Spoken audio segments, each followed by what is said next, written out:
What's shaking, guys? MagicActivatr here, bringing you guys our Season 1 regular season results for the IBL. And before we get too far into this video, I want to start off by saying a quick apology to you guys for the lack of coverage throughout the regular season here on the channel for each of the week's matches. Our original plan was to cover each week's matches and highlight kind of everything that went down. But unfortunately, the two main people who were going to be kind of in charge of the behind the scenes work and as far as making these videos and keeping up with all the stats and all of that kind of stuff, got kind of busy with life. They were moving to school and everything like that. Work and school load and all that stuff kind of got in the way. So we haven't been able to cover all of that like we originally planned. So we do apologize for that. But getting ready to go into the playoffs, we do plan to try and offer at least some kind of coverage each week on how the matches go and everything like that. So hope you can understand that. But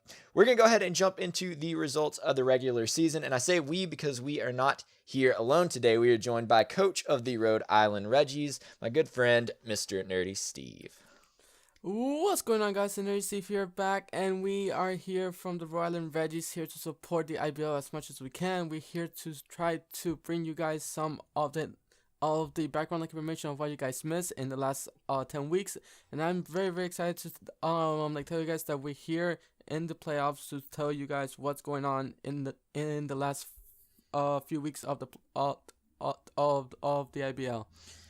All right, so with that being said, we're going to go ahead and jump in and catch you guys up. For those of you guys who have been following and watching some of the matches, we're going to update you guys on what the final results are in terms of everyone's record and ranking, which within each of the conferences. So I'm going to go ahead and talk about the Kanto conference, which is the one that I competed in, and Steve will cover the Johto conference, which is the one that he is a part of. So that being said, let's go ahead and jump into this, and you should be able to see all of this up as we're talking about it. So starting off with the #1 ranked team in the Kanto Conference comes from the Red Division, which is the Mucha Lucha Haluchas, coached by ShellShock, and their current record is 8-2 at the end of week 10 with a +27 differential, which I do believe is, in fact, the biggest differential in the league. So shout out to that.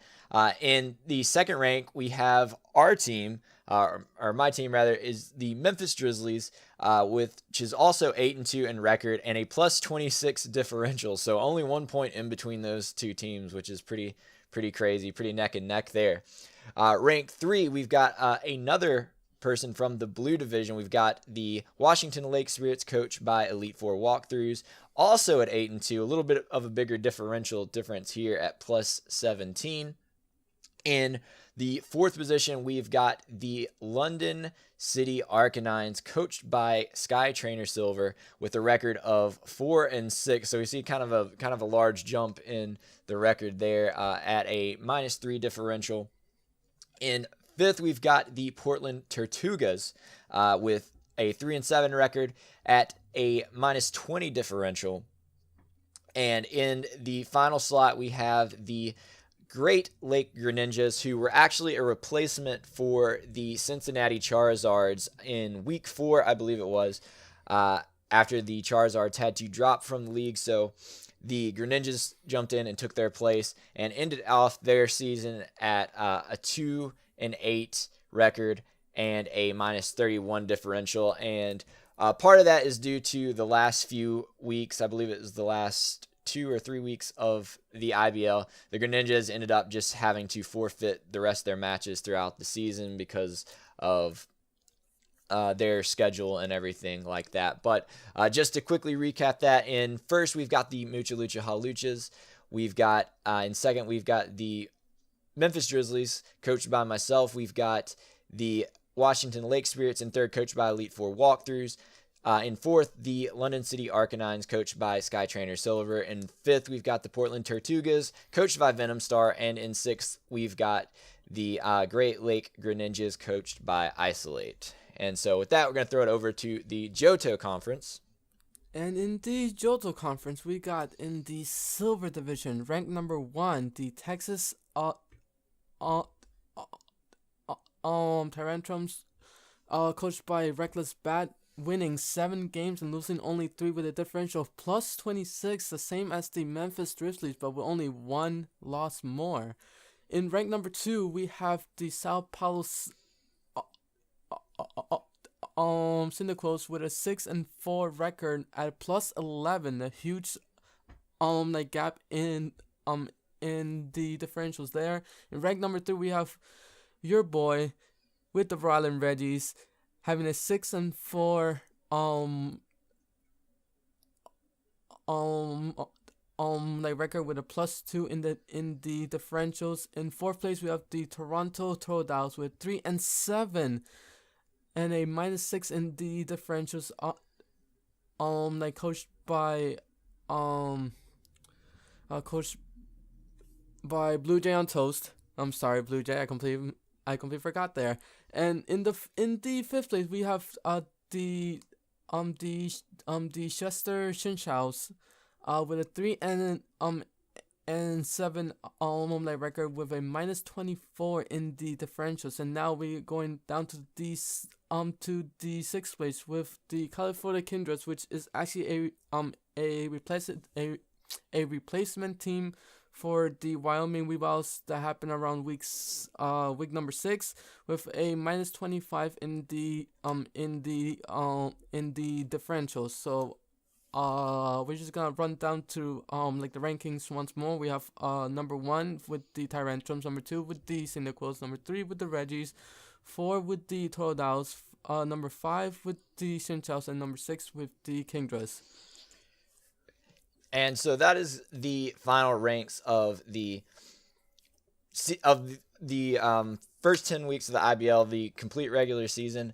And I just want to take a quick minute to just kind of talk about some of the things, particularly how we have over in the Kanto conference, we had our top 3 positions all ended up with the same record at the end of the season, which is kind of wild, all 8-2.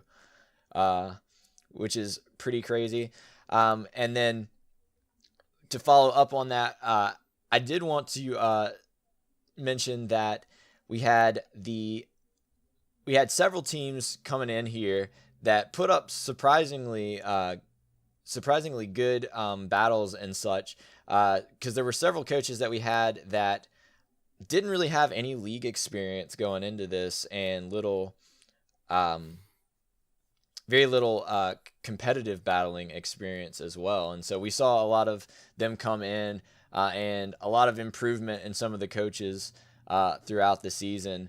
There was, I think Steve would agree, there was a bit of some of our coaches were lacked a little bit of confidence going into the beginning of the season. Yeah, there was a lot of the coaches that did not know that they were going to do well in this league. And you know what? They came out, like, I think 2 all of our coaches that made it to the top 3 spots, to the top like 6 spots for the playoffs. They did not like believe in themselves, and they made it. They like they powered through with their team, and they did what they wanted to do. And you know what? It really paid off. Like in the end, and there's a couple of the coaches that like their record does not like reflect how they play, because they play really, really well. It's just a lot of hacks happen in the season, way too many hacks happen in the season, and that pretty much like cost them the game in a lot of the weeks. So we have to just like give like the credit where the credit is due, because they did an amazing job in and out of the season. Yeah, they were definitely, I think they definitely did a really, really good job, especially a lot of these with several of these guys not having any prior league experience. And like Steve said, I think some of the final scores don't reflect how well some of the teams played. There were a lot of crazy things that happened throughout this season, just in terms of As Steve mentioned, there was a lot of hacks. There were several matches that ended up having to be forfeited and were never played, so we don't really know how those would have ended up playing out. And I think the other thing that was probably the standout thing from this regular season 1, was there was so many situations where there were nearly full sweeps of teams, which is kind of wild. Mostly due to stuff like setup, and just teams having a chance to set up the right thing. Other teams maybe not being as prepared for a situation like that. I know the Arcanines, for example, got a few really big wins due to being able to baton pass a Shell Smash out to, I believe it was Gengar that put in a lot of work with that. And then yes, sir. We saw things like that happen a lot, where it was situations where the matches kind of got swayed a little bit one-sided because of just clever planning, clever strategies, and it ended up being, I honestly think bigger wins happened than were really fair to the credit of the coaches, because not to discredit the coaches who did that. I know I myself did get one big sweep in the season because of setup, but I think it's a little bit unfair to some of the other coaches, and it was probably a little bit discouraging too, honestly, to some of them, to get like 5-0s and 6-0s and pretty big losses, that honestly, in the situation of somebody setting up on you and sweeping, that's going to happen. And if you're not prepared for that, there's not much you can do. So, with that being said, you have any other comments that you want to make on the regular season? Personally, I would like to give thanks to all of the coaches that has stayed all of the 10 weeks, even though either they made it or not. And thanks for the new coaches that were able to join very late into the season and be able to play with the teams that that they were given. They are really a lifesaver, because that really helped out with a lot of headaches. Yeah, definitely a big shout out to all of our coaches for their commitment and being able to stick through, and for the coaches that were able to come in and help replace the ones who weren't able to do that. We really do appreciate all of that. And I also want to say thank you to the coaches for all their patience throughout the season. We had plenty of issues on the behind the scenes stuff that had to be dealt with, and not being able to have our full staff team there to work everything out made things probably a little bit messy behind the scenes. And so thank all the coaches for sticking with us through thick and thin and all of that stuff. I know we just got a little sappy there, but we really do Yes, appreciate each and every one of the coaches and what they've brought to the league, and it's been a great experience working with all of them. And unfortunately, though, with the regular season coming to the end, we only have 6 teams remaining that are going to make it into the playoffs. So with that being said, let's go ahead and talk about each of the teams in the playoffs, and we want to kind of go over their final rosters here going into the playoffs, because there have been some exchanges that were made. So if I can pull up my list here, we're going to go ahead and go through each of the teams that made it into the playoffs, starting off with the Mucha Lucha Haluchas. So looking at their team right now, on their roster, going into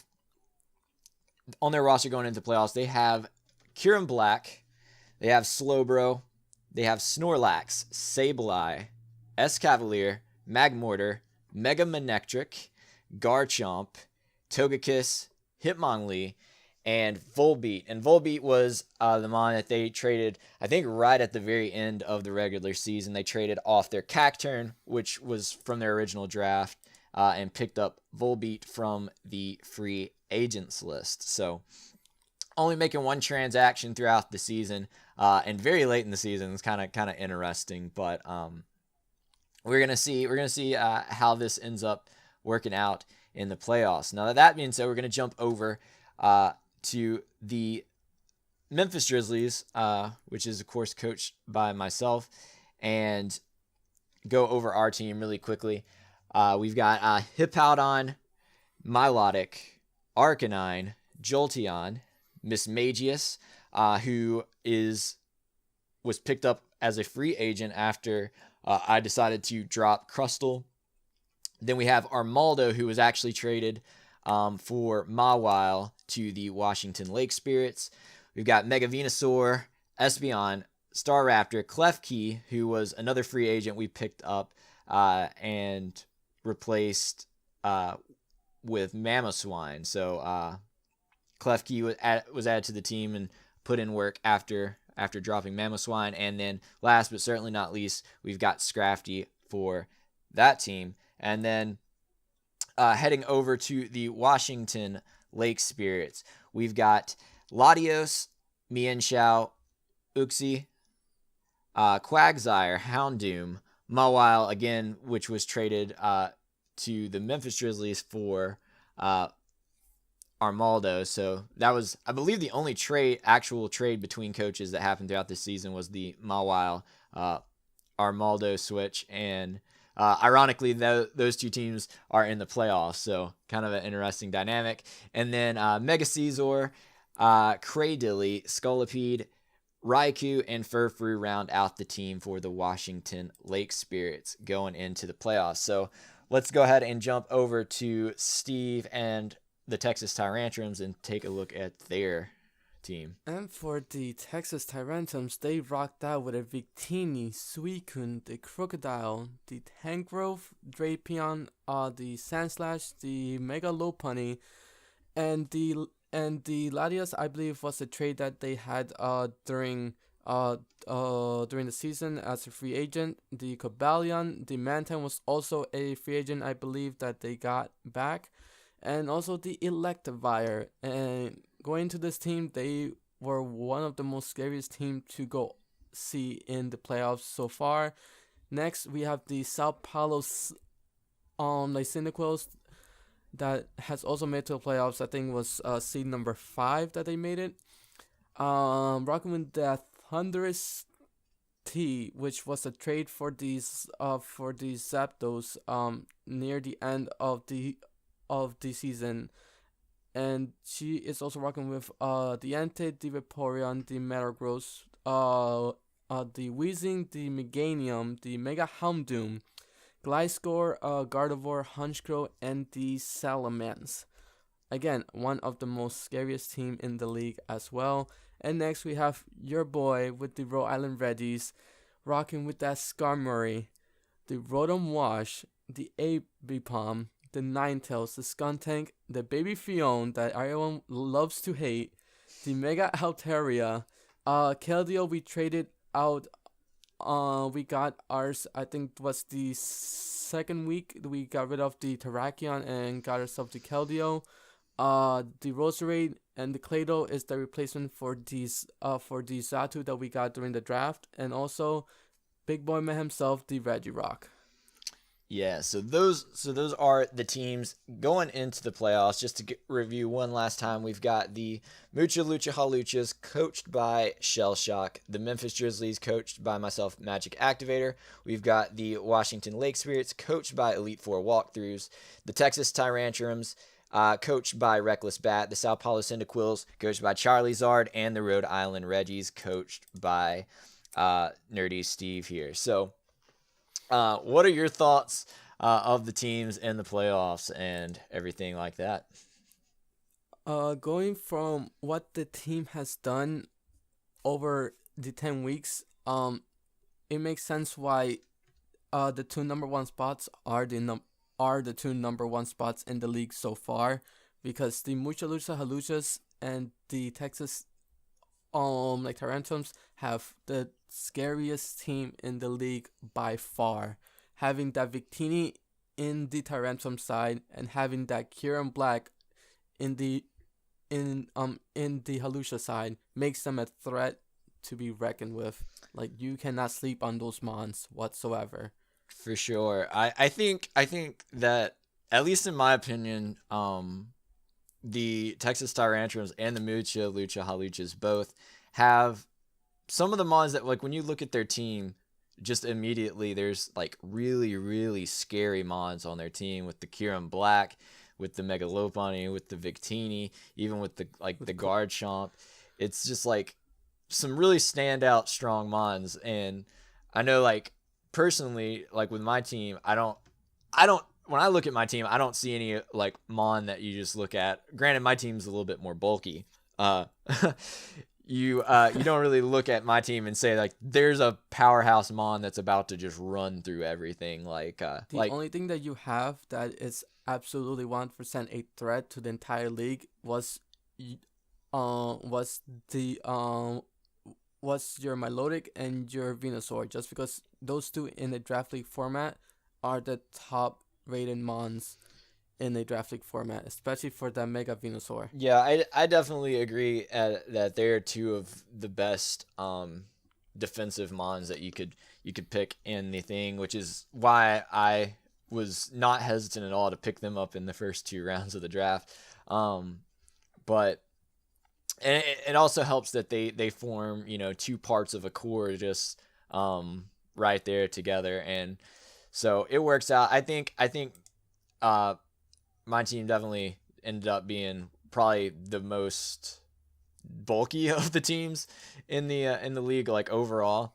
But that being said, I was gonna mention that it's been interesting to see, like, kind of how things have changed over the course of the season between, like, the final ranks and who ended up grabbing these playoff positions, because there for a while the Tyrantrums were leading off in first, and they kind of hit their streak.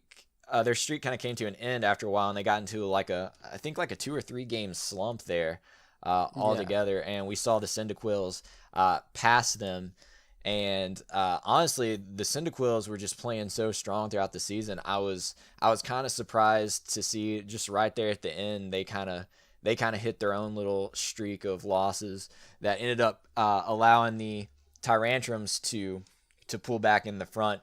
Although it is crazy to say, because I remember that the Tyrantrums actually throughout, I think, the entirety of the season had the highest differential in the league overall, even back when they were in the second place rank. And then, of course, the third place position we've seen some fluctuation in, as well as early on. I know that BlueJayOnToast was coach of the Totodiles, was in third for a little bit, and then eventually I think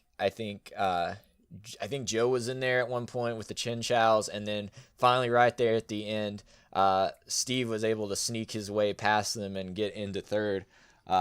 And the boy sneaking in to get them wins, making it in. And then to mention the Washington Lake Spirits, they have played I would say a pretty consistently great game throughout the season. They sure have. They had a lot of those one-sided victories where I think that would be kind of the summary of their season overall, or at least early on in the season. It was either big wins or like a one-sided win or a one-sided loss, and they only grabbed 2 losses in the season, both to the Haluchas and the Drizzlies, both of which were 6-0s.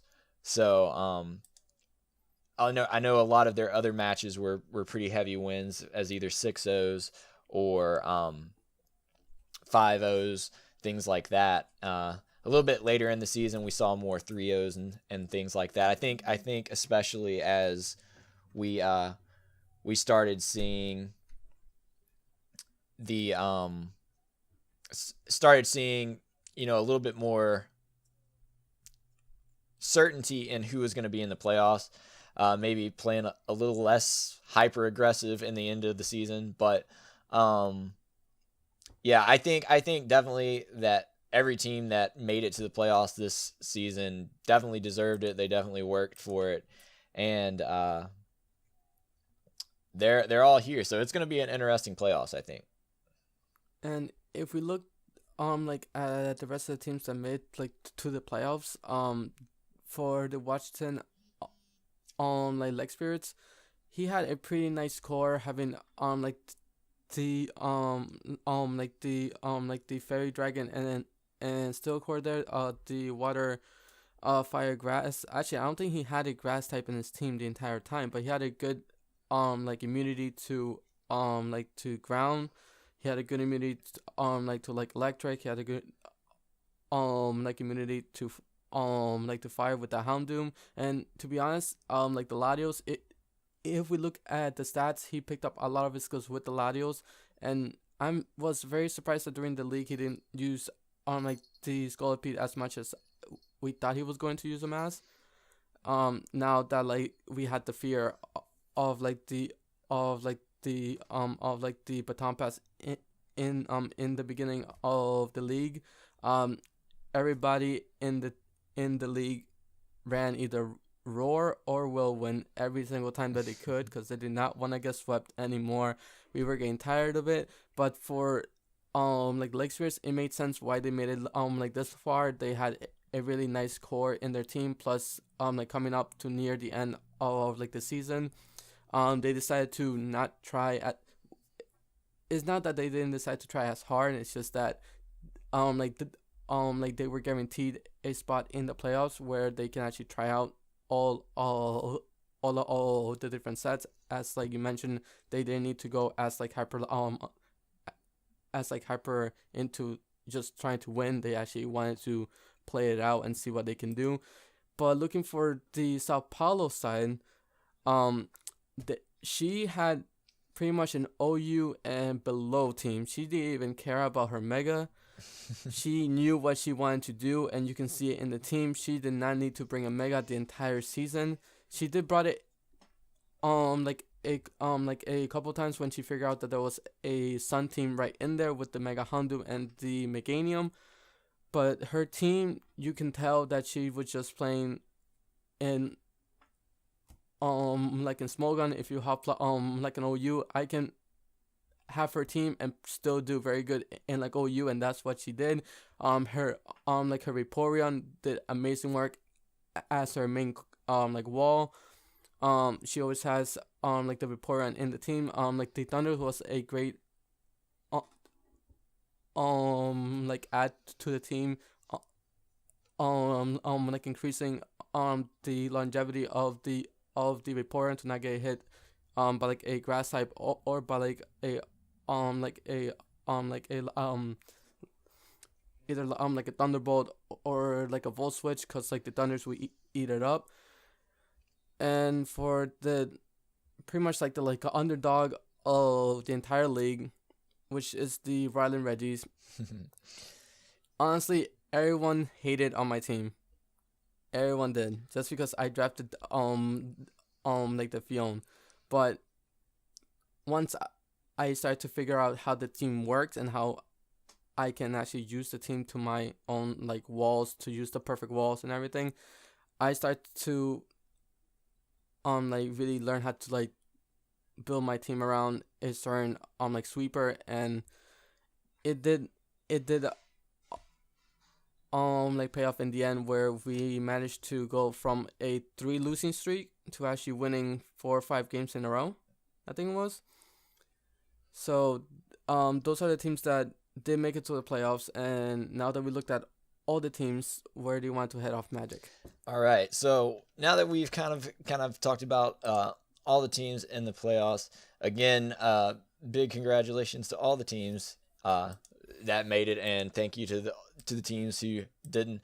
But we're gonna go ahead and very quickly go over the matchup, the brackets for the playoffs. So the way that the brackets work is that the top 6 players made it to the playoffs. The top 3 from each conference. Whoever is in first place gets a free pass week 1 and in the second and the third place teams play for that wild card position, and whichever team wins then progresses and takes on the first place team. The winner of that match progresses to the finals, and then we will see who ends up being the champion of Season 1 of the IBL. So with that being said, over in the Kanto Conference, we've of course got the Haluchas being able to get first place on the last week, and that one differential point making a big difference there, getting the bye on the week 1 of the playoffs. And so we're gonna have our first playoff match against the Memphis Grizzlies versus the Washington Lake Spirits. And I think it'll definitely be an interesting match. Myself and Elite, of course, being from the same division, have played each other one time, and unfortunately didn't get to have our second match because of my schedule. I had to take a forfeit, and the Lake Spirits got the free win there. But we're gonna finally get to see what happens when we get to play each other again, and I don't get to probably set up an agility and baton pass into Scrafty.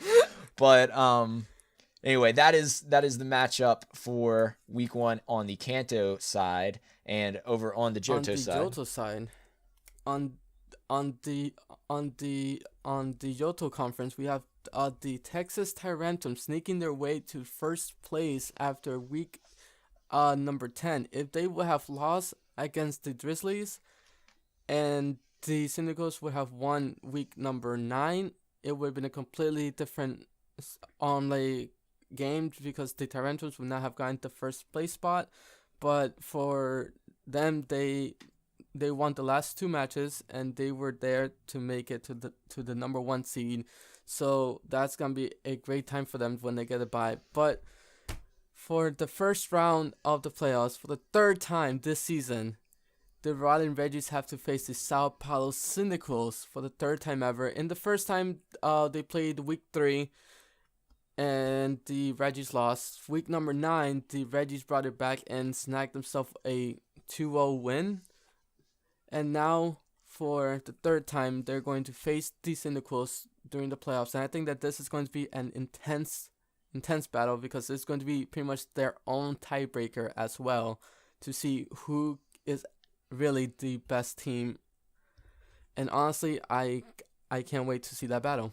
That is actually, I can't wait to play that fight battle. them. And it's going to be an intense battle, because now we know each other's team, we know what we can bring, and there's going to be a whole mindset of, are you really going to bring the same team, or are you going to bring a brand new team trying to play a whole different mind game? Yeah, that's gonna be interesting. That's one of the things about the playoffs where things are really gonna, I think, kind of intensify, is the fact that we're gonna be seeing more teams playing each other that have already had matchups against each other in the past. And so I believe I know for both, like, in both conferences, actually, whichever team wins is going to face off against somebody that they've played before as well. So now it really comes down to both the teams knowing each other's teams a lot better, being more familiar with them. And I think it's really going to come down to just who can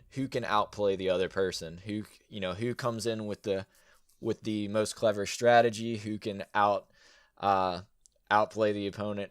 It's going to be probably that too, but it's going to be I think one of those things where there's going to be mistakes made by every team, and it'll probably end up being whoever can make the least amount of mistakes, because it's I know that's kind of the common thing whenever anyone loses a match is blaming their misplays and things like that. And so I think now it's going to come down to who can misplay the least, honestly, in the end. So it's gonna be intense. So I'm hoping that each and every one of the teams are going to bring their A game. I absolutely hope that every team brings their A game, because whoever goes to week 12 has to face pretty much the top team in their own conference. Then we get to see who is the best from the entire season, which is going to be intense to see how they're going to make it, especially when you have pretty much sweepers in every single team. Like right now you have anyone that can sweep, and it's all about who can make the less mistakes, who can get the better hacks, and who can outpace each other. Exactly. So that is the matchups for the matchups and the breakdown of the bracket for the playoffs here of season 1 of the IBL. So we've got coming up this week, we will be seeing the results of the match from the Memphis Grizzlies versus the Washington Lake Spirits in the Kanto Conference, and the Sao Paulo Cyndaquils versus the Rhode Island Reggies in the Johto Conference. So we want to say a quick thank you to all you guys who checked out the video. We'd like to know your thoughts on the season so far. For those of you guys who have been following any of the season, who are you pulling for in the playoffs, all of that kind of stuff. So be sure to comment down below with all of that stuff. And if you enjoyed this video and you've been enjoying the IBL, please feel free to leave us a like. We would really appreciate it. But with that said, I think that we are going to get out of here. So thank you guys so much for watching. And Steve, any last? No, I can't wait to have my battle. I can't wait to see your battle. I am super excited to make to the playoffs as the underdog of the entire league. So let's have it. Let's do it. All right, guys. So with that being said, we are going to get out of here. So have yourselves a good day. Stay cool, and we will catch you next time.